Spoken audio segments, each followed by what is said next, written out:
नमस्कार, मेरा नाम है देवेंद्र शर्मा। परफॉर्मेंस ट्यूटर में आप सभी का स्वागत है। In this lecture we will discuss about the outbreak of the revolution. हम देखने वाले हैं किस प्रकार से जो है रिवॉल्यूशन का आउटब्रेक हुआ फ्रांस में। ठीक है, हमने क्या क्या पढ़ चुके हैं? हम पढ़ चुके हैं फ्रांस की सोसाइटी को, हमने वो इश्यूज़ देख लिए, है ना, जिसके कारण कि ये रिवॉल्यूशन हुआ। अब हम चलते हैं कि अब ये आउटब्रेक, जो रिवॉल्यूशन का आउटब्रेक है, वो किस तरीके से होता है। Louis XVI had to increase taxes for reasons you have learned in the previous section. How do you think he could have gone about doing this? ठीक है, हमने देखा कि जो लुइस 16 है टैक्स को जो है उन्होंने बढ़ाया था और उसके बारे में हमने पढ़ा भी था। तो क्या ये सब उन्होंने अकेले ही कर लिया था? ठीक है, ये बोल रहा है in France of the old regime. ठीक है, हमको पता है फ्रांस में क्या है ओल्ड रेजिम। ओल्ड रेजिम मैंने बता चुका हूँ पहले। The monarch did not have the power to impose taxes according to his will alone। मतलब क्या है इस ओल्ड रेजिम के, मतलब ओल्ड रेजिम फिर से बता देता हूँ। ओल्ड रेजिम मतलब ये होता है कि जो फ्रांस की सोसाइटी जिस तरीके से डिवाइड थी, ठीक है, जिस तरीके से डिवाइड थी फ्रांस की सोसाइटी, उसको हम बोलते हैं ओल्ड रेजिम, है ना। डिस्क्राइब दी सोसाइटी, ये वर्ड है ना सोसाइटी के लिए यूज़ किया जाता है फ्रांस में। ठीक है, उस ओल्ड रेजिम के अंदर जो था मोनार्क टैक्स को बढ़ाने से रिलेटेड जो भी डिसीजन लेने वो अकेले को नहीं थे। ठीक है, power to impose tax according to his will alone, ठीक है, उनके पास नहीं थे, did not. Rather he had to call a meeting of the state general which would then pass his proposal for new tax. मतलब क्या करते थे वो, एक मीटिंग को बुलाते थे, किसकी? State general. ठीक है, स्टेट जनरल की एक मीटिंग आती थी। अभी स्टेट जनरल क्या है हम आगे पढ़ेंगे। ठीक है, तो स्टेट जनरल की वो क्या एक मीटिंग बुलाते थे। वहाँ पर जो है डिसाइड होता था किस प्रकार से जो है टैक्स उनको लगाना है। The state general was political body. State general क्या है? एक पॉलिटिकल बॉडी है।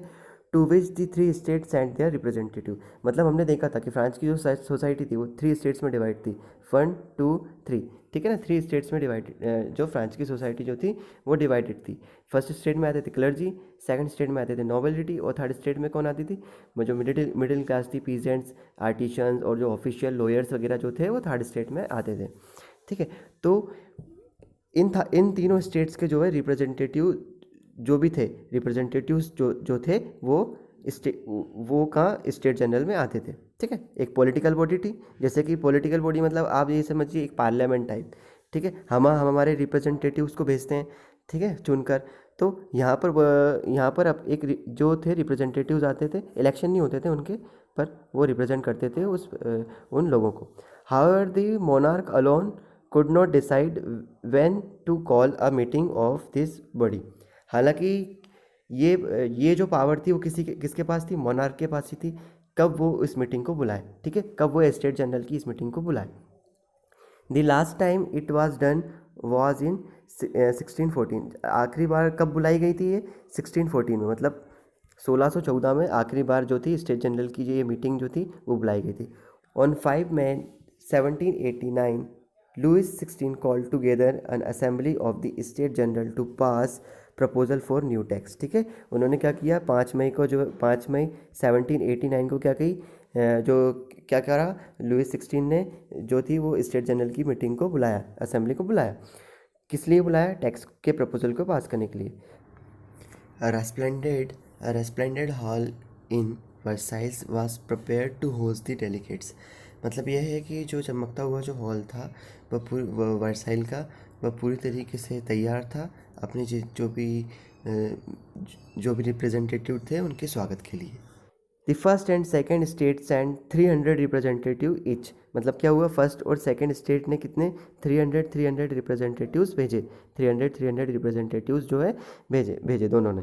Who were seated in rows facing each other in 2 side. वो कैसे बैठे थे? वो एक दूसरे के सामने जो थे, एक दूसरे के सामने बैठे हुए थे। ठीक है, नीचे सीट्स पर, नीचे बैठे मतलब सीट्स पर बैठे हुए थे। While the 600 member of the third states, जो थर्ड स्टेट थे उससे कितने मेंबर्स आए थे? 600 मेंबर्स आए थे। ठीक है, had to stand at the back. मतलब आप ऐसे समझिए कि ये समझ लीजिए कि ये हॉल है। ठीक है, तो फर्स्ट स्टेट के मेंबर यहाँ बैठे हैं, सेकंड स्टेट के मेंबर यहाँ बैठे हैं, 300। जो थर्ड स्टेट है उसके मेंबर जो है 300 यहाँ खड़े कर दिए और यहाँ खड़े कर दिए, मतलब इस टाइप से जो है खड़े हैं उनके पीछे। Okay, the third state was represented by it's more prosperous and educated member. जो थर्ड स्टेट था उसको रिप्रेजेंट करने वाले जो मेंबर्स थे वो बहुत ही एजुकेटेड थे, ठीक है, और प्रॉस्परस भी थे। Peasants peasants artisans peasant artisan and women were denied entry to the assembly, ठीक है। जो किसान थे, आर्टिशंस जो थे और वीमेन थी, उनको क्या असेंबली में जाने से मना था। हाउएवर देयर ग्रेवेंसेस, ठीक है, उनकी जो भी शिकायतें थी वो उनको कौन लेकर जाता था, उनकी जो भी शिकायतें थी उनके जो रिप्रेजेंटेटिव्स हैं वो लेकर जाते थे। Demands were listed in 40,000 letters which the representative had brought with them, ठीक है। उनके साथ जो है रिप्रेजेंटेटिव अपने साथ लेके जाते थे, उनकी जो भी शिकायतें रहती थी उन लोगों की, ठीक है, ऐसा था।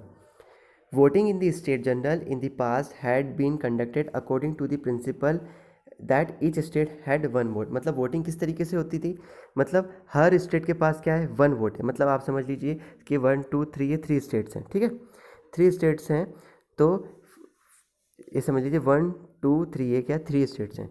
तो वन स्टेट के पास क्या है, एक वोट है, ठीक है। सेकंड स्टेट के पास है एक वोट है, और थर्ड स्टेट के पास कितना है, एक वोट है।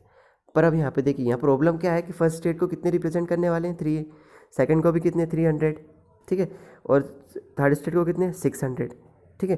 तो यहाँ पर इतने सारे ज़्यादा रिप्रेजेंटेटिव्स हैं पर वोट कितना मिल रहा है, सिर्फ एक, ठीक है। तो this time too Louis 16 was determined to continue the same practice. इस बार भी क्या हुआ, लुइस 16 ने कहा कि यही जो प्रैक्टिस है जो पुरानी चली आ रही है इसी को हम क्या अपनाएंगे। But members of the third state demanded that voting now be conducted by the assembly as a whole where each member would have one vote. पर इस टाइम पे थर्ड स्टेट ने क्या डिमांड करी कि वोटिंग जो होगी ना वो मेंबर्स के हिसाब से होगी, मतलब 600 मेंबर जो हैं उस पूरे 600 वोट माने जाएंगे उनके, ठीक है। इस तरीके से जो है वोटिंग होगी, ऐसा जो था थर्ड स्टेट का जो प्रपोजल था। This was one of the democratic principle put forward by philosophers in like Rousseau in his book The Social Contract। ये क्या था, एक पॉलिटिकल डेमोक्रेटिक प्रिंसिपल था जो कि रोसू ने अपनी जो बुक थे, रोसू ने अपनी बुक में भी लिख दिया है, जो सोशल कॉन्ट्रैक्ट बुक है उनकी, उसमें भी ये प्रिंसिपल दिया है। पर क्या हुआ, when the king rejected this proposal, और किंग ने क्या कर दिया, रिजेक्ट कर दिया इस प्रपोजल को। Member of the third state walk out the assembly in protest. जो मेंबर थे थर्ड स्टेट के वो क्या असेंबली से बाहर आ गए और क्या करने लगे, प्रोटेस्ट करने लगे। मतलब आप उनके जो प्रपोजल था, ठीक है, इसको मानने से इनकार कर दिया, ठीक है। The representative of the third state viewed themselves as spokesman for the whole French nation, ठीक है। जो रिप्रेजेंटेटिव थे, ठीक है, थर्ड स्टेट के, वो अपने आप को कैसे देखने लगे, स्पोक्समैन मतलब प्रवक्ता, ठीक है। आपने टीवी पर देखा होगा कि जो पर्टिकुलर पार्टी के जो है ना, एक व्यक्ति आता है उस पार्टी के बारे में बोलता है, स्पोक्समैन, ठीक है, उसको स्पोक्समैन बोलते हैं, ठीक है, मतलब प्रवक्ता। On 20 June they assemble in the hall. अब क्या हुआ, 20 जून को क्या हुआ, ये असेंबल हुए in the hall of an indoor tennis court in the ground of Versailles, ठीक है। अब क्या हुआ, ये असेंबल हुए, जैसे कि यहाँ पर दे रखा है ये टेनिस कोर्ट, यहाँ पर क्या हुए, ये सब क्या इकट्ठे हुए, कब, 20 जून को, ठीक है, 20 जून। और असेंबली कब बुलाई, यहाँ पर 5 मई को, ठीक है, 1789 का ही चल रहा है सब कुछ, ठीक है, 5 मई जून, ठीक है। अब जो 20 जून को ये सब जो टेनिस कोर्ट था, इंडोर टेनिस कोर्ट था, वहाँ पर उसके ग्राउंड में जो वर्साइल में, वहाँ पर ये सब क्या है असेंबल्ड हुए, इकट्ठे हुए। दे डिक्लेयर्ड, थर्ड स्टेट के लोग, they declared themselves a national assembly, और इन्होंने अपने आप को क्या डिक्लेयर कर लिया, नेशनल असेंबली, ठीक है, वर्ड याद रखना, national assembly, okay. And sure not to disperse till they had drafted a constitution for France they would limit the power of the monarch. और उन्होंने क्या शपथ ले ली कि वो जब तक यहाँ से नहीं हटेंगे जब तक कि वो एक जो कॉन्स्टिट्यूशन है फ्रांस का उसका एक ड्राफ्ट तैयार नहीं कर लेते।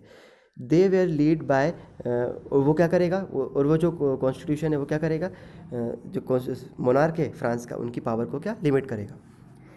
दे वेयर लीड बाय मीराबाउ एंड एबेसिया, ठीक है, उनको एबेसियास, इनको कौन लीड करने वाला था, ये जो नेशनल असेंबली थी इसको लीड करने वाला कौन था, मीराबाउ और एबेसियास, ठीक है, ये दो नाम।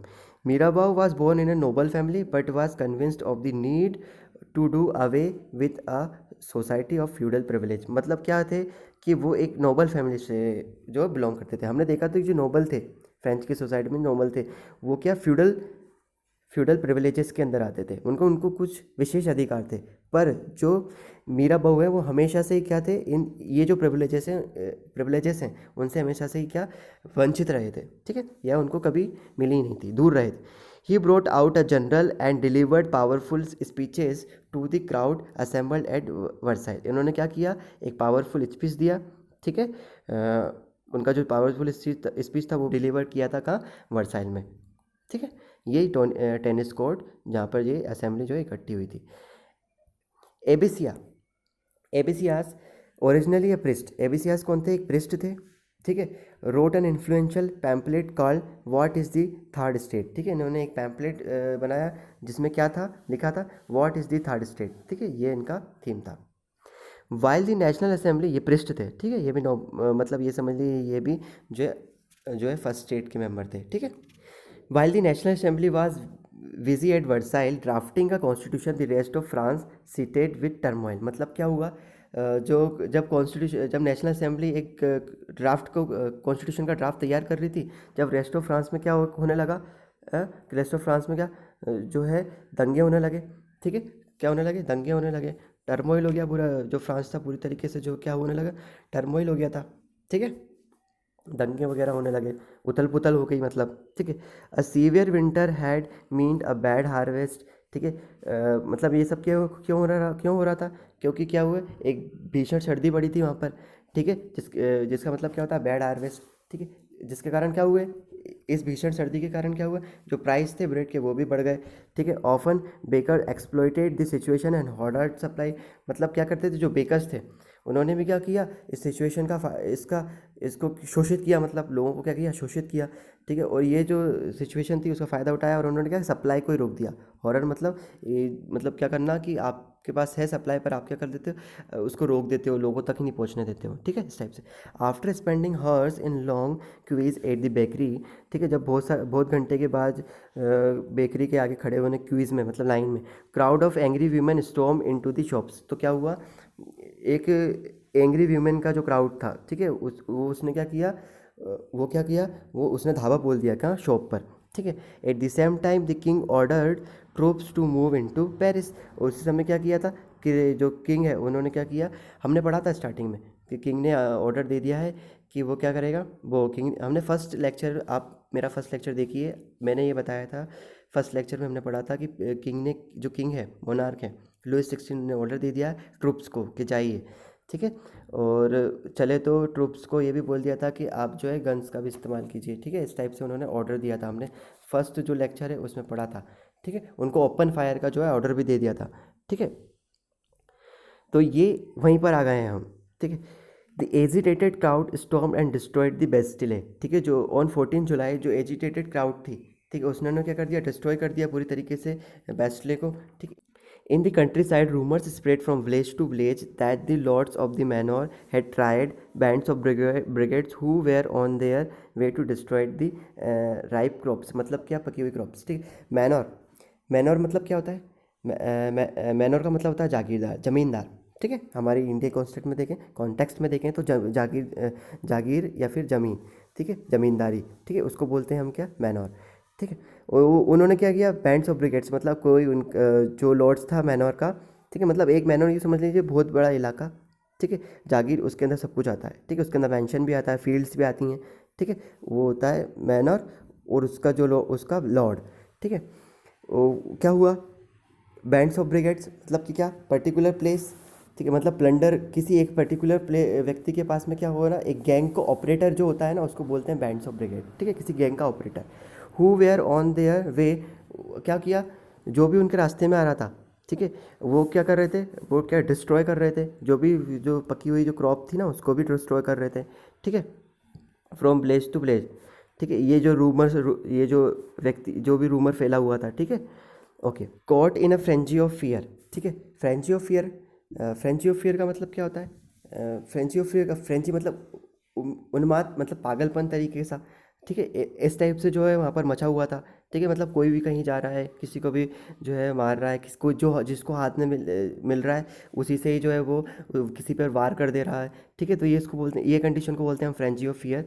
पीजेंट्स इन सेवरल डिस्ट्रिक्ट, ठीक है, जो पीजेंट्स थे, जो किसान थे, वो क्या हुए, फिर मतलब ये आपका जो हंसिया वगैरह होता है ना, जिसको आप यूज़ करते हो, ठीक है, कुदावली इस टाइप से, कुवाली जो खेती के लिए यूज़ होती हैं ये इक्विपमेंट, उनको बोलते हैं। और पैच फॉक्स मतलब एक त्रिशूल टाइप का, एक ये इस टाइप से फोक रहता है, उसको बोलते हैं patch fox.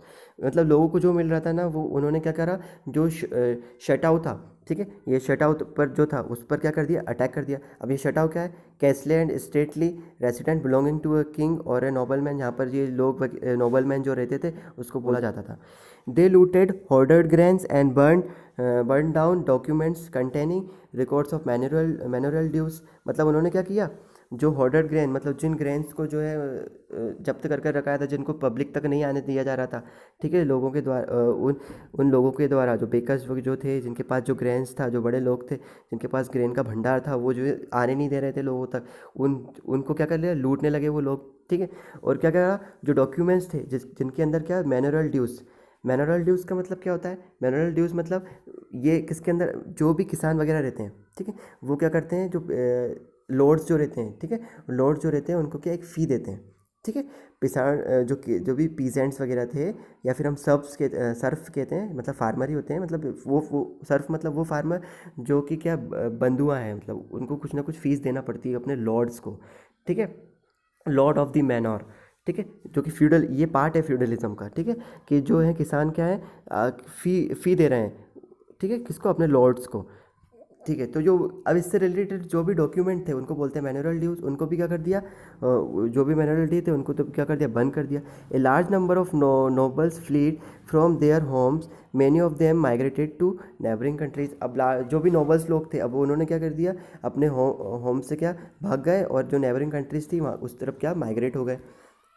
Faced with the power of his revolting subjects, Louis XVI finally accorded recognition to the National Assembly and accepted the principle that his power would now on be checked by a constitution। ठीक है, आखिर बाद में जो Louis 16 जो थे वो finally क्या हो गए, अकॉर्डेड मतलब एग्री हो गए वो किससे, नेशनल असेंबली के जो भी एक्सेप्ट और जो भी प्रपोजल थे, ठीक है, उससे क्या वो एक्सेप्ट हो गए। On the night of 4 August 1789 the national assembly pass decree मतलब एक ऑफिशियल डॉक्यूमेंट, ठीक है, ऑफिशियल डॉक्यूमेंट जो कि पारित किया गया, ठीक है, अबोलिशिंग अब उसमें क्या था, वो उसने क्या किया, सबसे पहले फ्यूडल सिस्टम जो फ्रांस में था उसको अबोलिश किया, ठीक है, ऑफ ऑब्लिगेशन एंड टैक्सेस, ठीक है, जो भी टैक्सेस उनको छूट थी, ठीक है, फ्यूडल सिस्टम में जो भी छूट थी, अकॉर्डिंग टू फ्यूडल सिस्टम, जो फर्स्ट स्टेट और सेकंड स्टेट को जो भी छूट थी टैक्सेस में, ठीक है, या फिर वो देते ही नहीं थे टैक्स,